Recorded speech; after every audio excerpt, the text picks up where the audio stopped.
Hello everyone, I am so excited to finally show you my studio.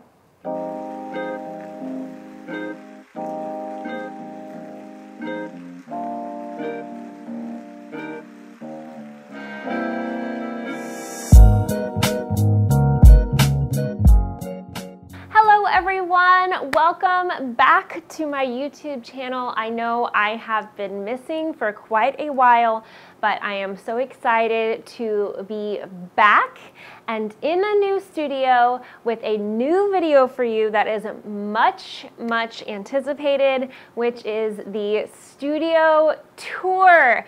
Things have been a little bit crazy here, getting moved, dealing with cold weather, dealing with stress at the day job, and I am finally getting things completely put together in this space and finally having a little bit more time to be able to share it with you all. I first just wanted to get started talking a little bit about what my goals were for this space. The second I saw this room when we purchased this house, I immediately claimed it as my sewing room. It has such amazing natural light. The room kind of sticks off the front of the house, and there is a big window in the front of it, a big window in the side, and a window in the door on the other side. So I have natural light coming from 3 different sides of the room, which is amazing for filming, for working, for taking photographs. So that was one thing that really made me snatch this room up as my own. Some things that I wanted to happen in this space. I wanted a lot of white space to really capitalize on that natural light and to sort of treat the room as a blank canvas for all of my work. So I wanted my fabric to be put away and not visible. I wanted all of my tools and supplies to be well organized, everything labeled, very easy to get to, everything cataloged so I know what I have, where it is, how much of it is. I wanted things that I use often to be easy to access, and anything that was visible, I wanted it to be curated in a streamlined way so that the space didn't feel or look cluttered, and really cultivates inspiration and makes me want to be in here working and creating and letting all of the juices flow. And I'm happy to say that I feel like I accomplished that very well. So without further ado, let's get on with the tour. So the first thing that you notice when you come into this space is my big, beautiful cutting table that, yes, I built myself. I won't go into too much detail about the table because I did do a whole video on that process, which I will link here if you want to check it out. I will say that the table was inspired by the free plans which are available on the Closet Core Patterns website, which I will link below. Heather has an amazing blog post really detailing the supplies you need, the measurements, etc., etc. I did adapt the table and changed it up a little bit for my own needs. Things that were important to me for this table were that it was bigger than the size of my cutting mat, which lives on top. So it's just about 1 inch or so bigger on each side. So I wanted to make sure that it fit my full cutting mat. I wanted it to be on wheels, so I can move it throughout the space as I need to. If I need to spread out on the floor, I can completely roll it away against the wall. My favorite part about this table, which you can see in much more detail in the video, is that I incorporated an ironing board surface on the side of the table that flips up. It has legs that fold down, so I can not only expand my work surface, but I have this nice big ironing area that easily folds away and gives me more space in my studio. I also wanted it to function as storage as well, so I have 2 shelves underneath. The top shelf holds my rolls of fabric, for the fabrics I have larger quantities of. And on the bottom, I have the bins that hold all of my patterns. I will be linking all of the specific products that I use to put the studio together in the show notes below. If you are interested in acquiring some for your own studio, please note that any links to Amazon will be affiliate links, and I will get a commission on anything purchased from those links. So my patterns are organized in these boxes that I got from IKEA. They are cardboard, they are white, which fit the white requirement, and they also are tall enough to fit the large pattern envelopes that I use for to store my patterns. And I also like that the smaller patterns can fit almost side by side next in the front. And I got these little stick-on adhesive labels that fit a almost 3x5 note card. I had to fold it back, that I can slide in front and label what types of patterns are in each box. I love that I have room to grow. I did do a lot of cleaning out when I moved. I have all of these stored nice and neat underneath the cutting table. One last feature I wanted to show y'all on the table is on the side here. I got this bar and hook set from IKEA, and I got some little bins for it as well. And on the side, I have my rotary cutters, measuring tape, I have some pins, tracing wheel, ruler, scissors, a lot of tools that I typically use when I'm at the cutting table, so I have those super handy and easy to grab. I was very lucky to find these 2 units secondhand from the same person on Facebook Marketplace. They are IKEA Kallax units if you want to buy them brand new. And these are the Drona cubes that come specifically fit for the Kallax unit. And I chose white, and you can't see it probably on film, but I will zoom in. I do have a tone-on-tone labeling system, so these are all numbered in white, on the white, so that I can easily find whatever fabrics I'm looking for. I did film a video for y'all of me cataloging and organizing all of my fabric, which was a huge task and took many, many days, but I am happy to say that it is done, and I have all of my fabric cataloged on Trello, so I can easily shop my stash through Trello without having to dig through all of my bins, and Trello will tell me exactly where whatever fabric I need is, so I know exactly where to find it. I think it's going to be a great system, but I just hope that I'm able to keep up with it. You can't see from here, but the top shelf here, this is actually 2 Kallax units, one on top of the other. One is the 4x4 unit and one is the 2x4 unit.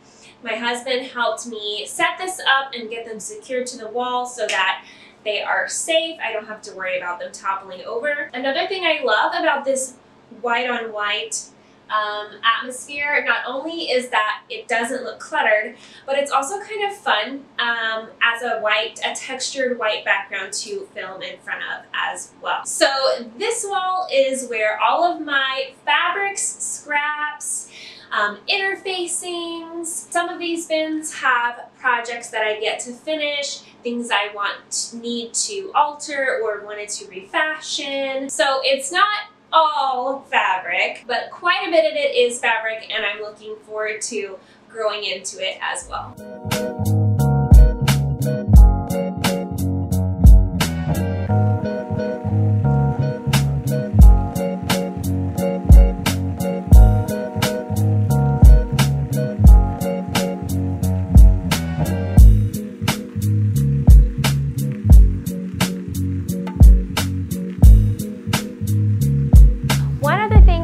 To mention about my cutting table is that I painted the underneath of the mat white so that I can use it for flat lays.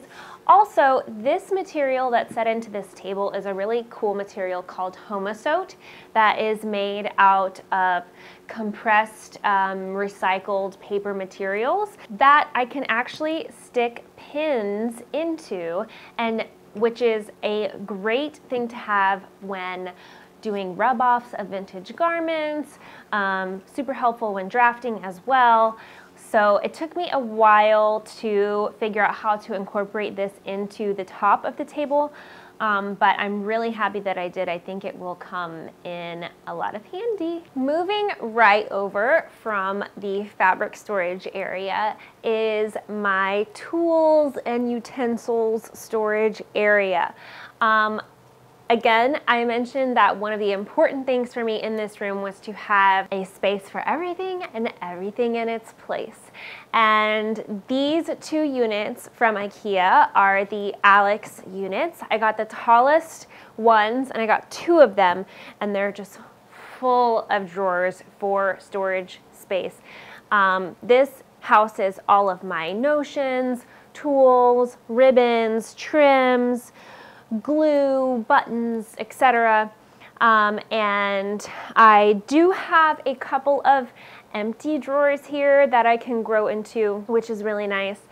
I like that they fit perfectly side by side on these little diagonal walls that I have in this room. This room is a half octagon, which is also really fun.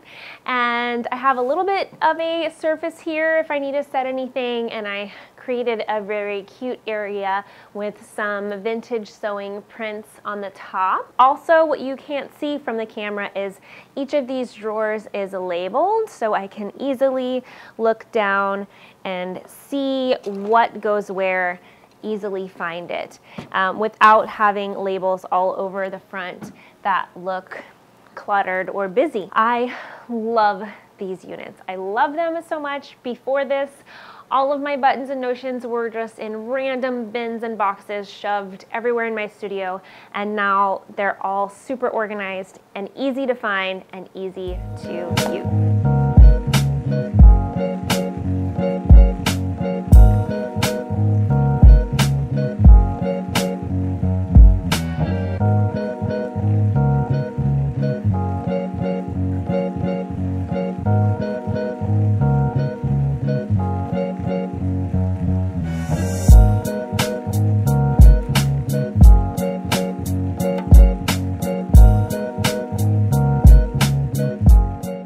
Next up, I have my machine area where all the magic happens.